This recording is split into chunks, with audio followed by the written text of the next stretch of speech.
बात राजस्थान की करते हैं, जहां चर्चित साध्वी प्रेम बाईसा की डेथ मिस्ट्री जो है उस पर लगातार सवाल उठ रहे हैं। कई अनसुलझे सवाल हैं। सांस की तकलीफ, आश्रम में लगाया गया इंजेक्शन, अस्पताल पहुंचने से पहले ही मौत और 4 घंटे बाद सोशल मीडिया पोस्ट। लेकिन सबसे बड़ा पहलू जो है वो पोस्टमार्टम से इनकार का भी है। ऐसे कई पहलुओं ने इस मामले को और रहस्यमय बना दिया। जी मीडिया के कैमरे पर साध्वी की मौत से जुड़े चश्मदीद की सबसे बड़ी गवाही देखिए। जी न्यूज के कैमरे पर चश्मदीद गवाह। साध्वी के आखिरी शब्द, पापा मुझे इंसाफ दिला देना।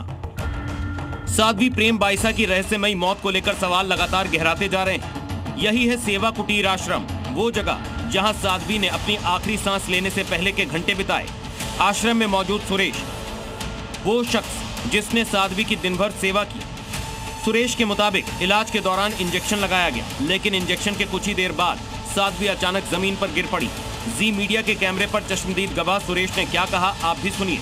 हमारे साथ चश्मदीद गवाह हैं सुरेश कुमार। सुरेश कुमार, आप चश्मदीद गवाह हैं। 28 तारीख को आप साध्वी के साथ थे। 28 तारीख को क्या रूटीन था? साध्वी कहाँ थी, कैसे कमरे पे पहुंची और उनके साथ क्या क्या हुआ था? मेरे को बोला खाना बना दे और खाना बनाना मैं गया था ऊपर और ऊपर जाकर खाना बनाया मैंने। क्या क्या खाने में बनाए थे? दाल रोटी बनाए थे। दाल रोटी बनाई थी। हाँ। उस वक्त उनकी तबीयत कैसी थी? सही थी, वो नॉर्मल जुकाम था और कुछ नहीं था।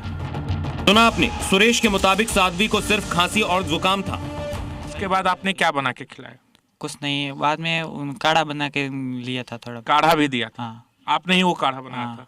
तो काढ़ा बनाया था कितने बजे की घटना? बाद में खुद आई और मैं खाना खा रहा था तभी, और बाद में आकर उन्होंने खुद आकर नमक के खराटे किए थे। इसके बाद भी जब आराम नहीं आया तो शाम में कंपाउंडर ने बाईसा को इंजेक्शन लगाया, जिसके बाद उनकी तबीयत अचानक बिगड़ गई।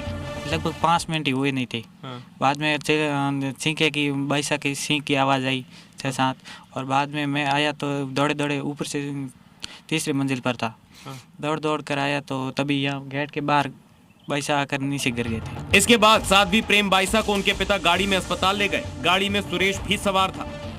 बाद में मेरे को बोला ये लॉक लगा दिया, मैंने लॉक लगा दिया है। प्रेम बाईसा नहीं हाँ, बोला? हाँ।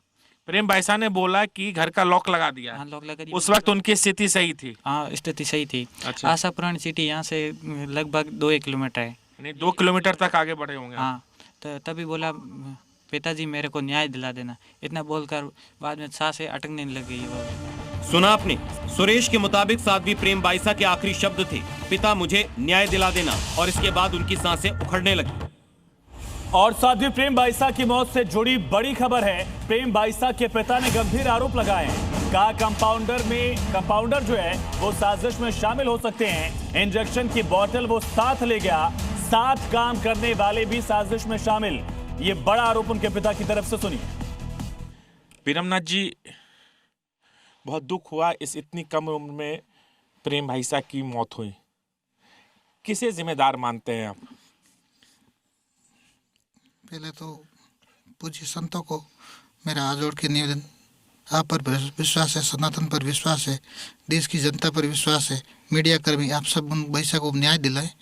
और इस घटनाक्रम में 28 तारीख के घटनाक्रम में वो डॉक्टर के पीछे जो पहले एक सोशल मीडिया पे षड्यंत्र रचा, वो लोग सब शामिल होकर के ये घटना को अंजाम दिया है। आपको लगता है कि जिस डॉक्टर को, जिस कंपाउंडर को आपने इलाज के लिए बताया, वो इस साजिश का एक हिस्सा है?